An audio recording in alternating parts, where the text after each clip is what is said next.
What is up, guys? It's your boy Kurt, and today we have another reaction. So nung nakaraan nga nag-post ako ng video na I don't know guys, hanggang ngayon ang dami pa rin nag-aaway. Come on, ceasefire na. Come on. Let there be peace. Peace on earth, please.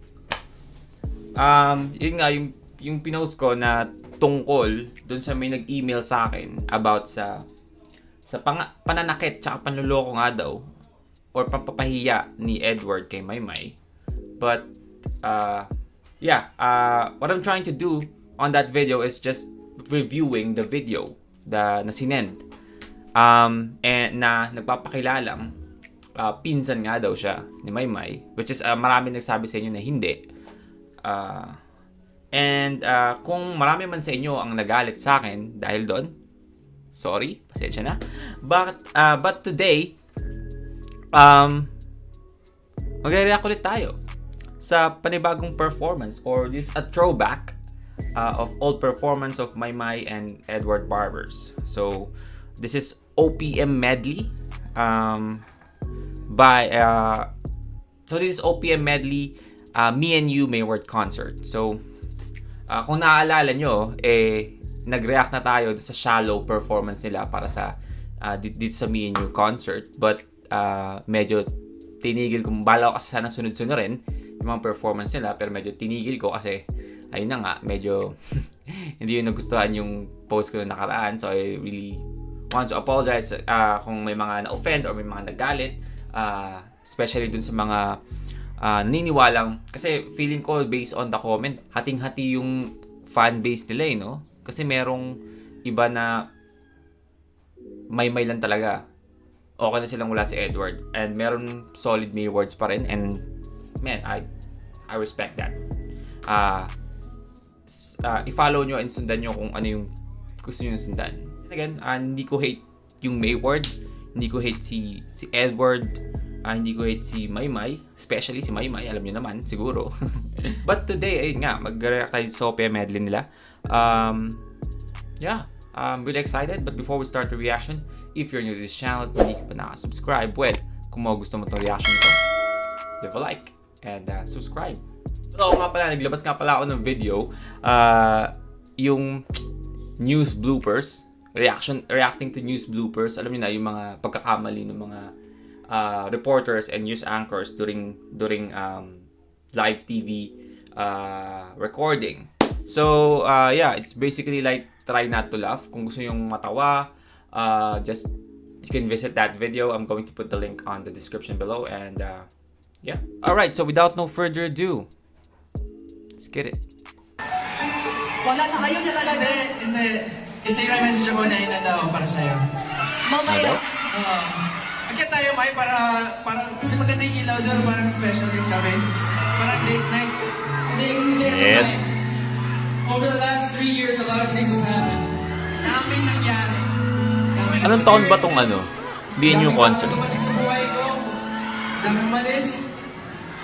But there's one thing that will... Wait lang. Kasi sabi nila 3 years ang dami nangyari. Ano ba to? 3 years na silang nasa industry bago sila nag-concert? So, anong taon ba nilabas to? Oh, 2 years ago. Okay. Alright. So, nung 2 years ago, 2019, right? Or 2018? 2019, right? Hindi ko alam. Basta yun. Malapit na dun. Never change. Yung tsura ni Maymay doon sa parang prom. At ikaw yun. Kung ayaw yung maniwala, May, play the music.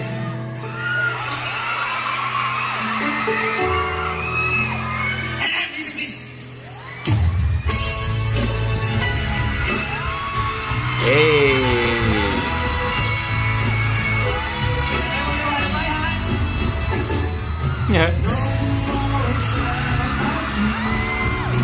Ang waki talaga niya ni Maymay.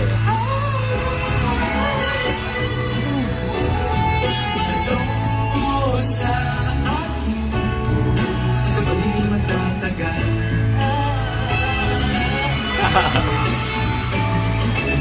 Men, the best talaga yung mga babaeng hindi lang maganda, funny pa. Kasi masarap silang kasama, you know. And nakikita ko yung kay Maymay. So, that's actually the reason why, or one of the reason why, naging asawa ko yung asawa ko.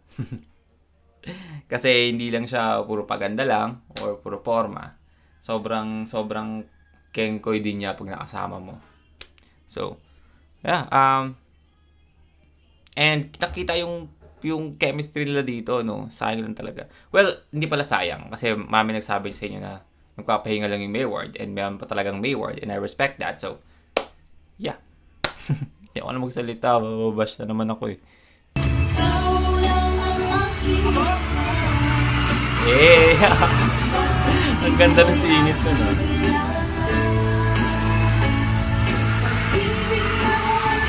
Ang lapit na nun, no?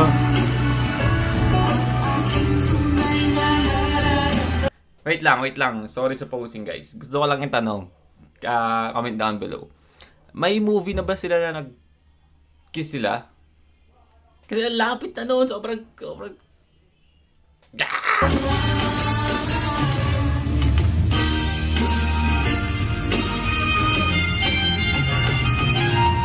No? Lapit na talaga. Shit.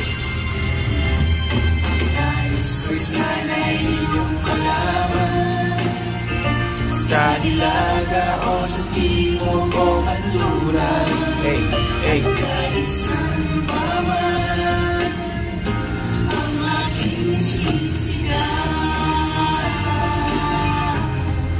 Ikaw lang aking mahal.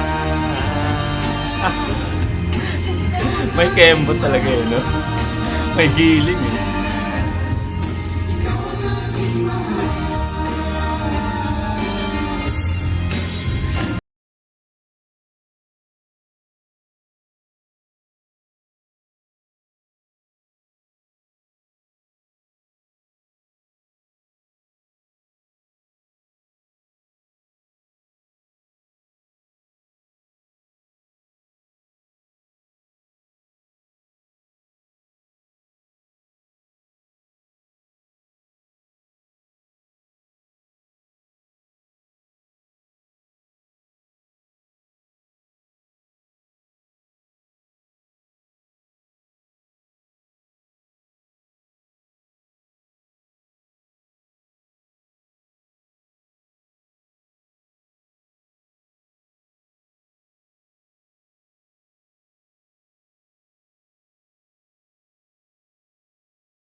Sorry sa posing.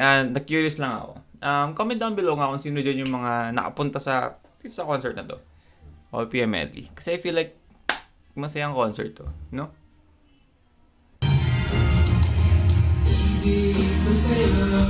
Totoo. Solid yung mga talagang pinaka-the best na OPM. Sana'y paniwalaan mo.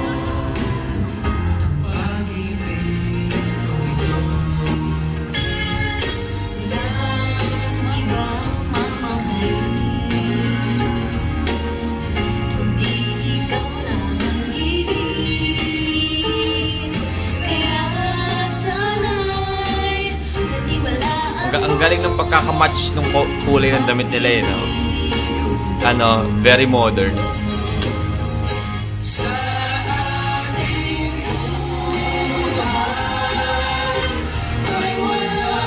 kasi na pag pinamatching yung kulay, lalo sa performance, sa OA eh.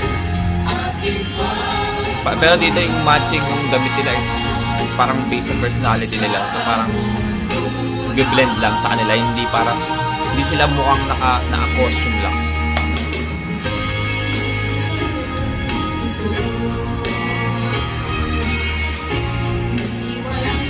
Hey, let's go!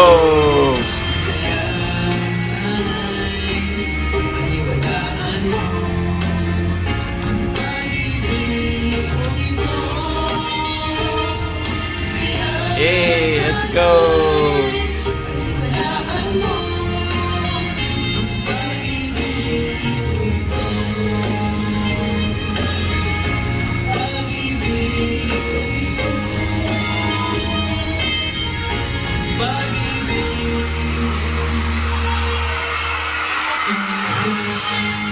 Nagulat ako.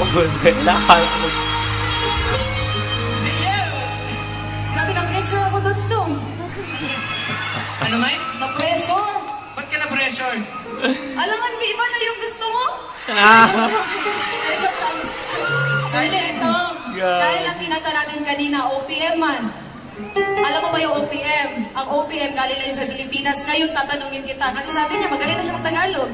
Ano man ang title na mga kinanta natin? Ayun lang. Ay, ito. May, kumusta ka? Okay lang. Paniwalaan mo, Maya. Na ano? Na ikaw lang ang aming... Good. Teka lang. Ano? Ang gusto ko sabihin sa'yo, huwag kayong kumilig. May script man. Di ba ito ba? Uy, pero... Scripted ako pala nagsabi sa po. scriptwriter na lagay niya dun. Nakalusot.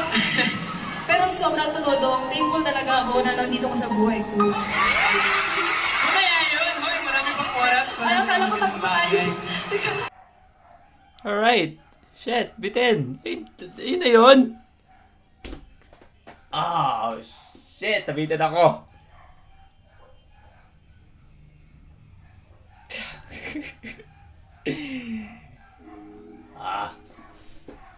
Alright, that is Mayward, their performance of OPM Medley on Me and You Mayward concert, and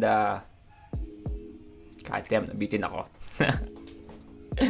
Alright, if you want more of that concert, just comment down below, and also if you want me to react to your favorite artist, favorite singer, favorite rapper, favorite song, favorite group, just comment down below and we're going to react to it. And yeah, this is it for me today. See you on my next vid. Stay awesome. Peace.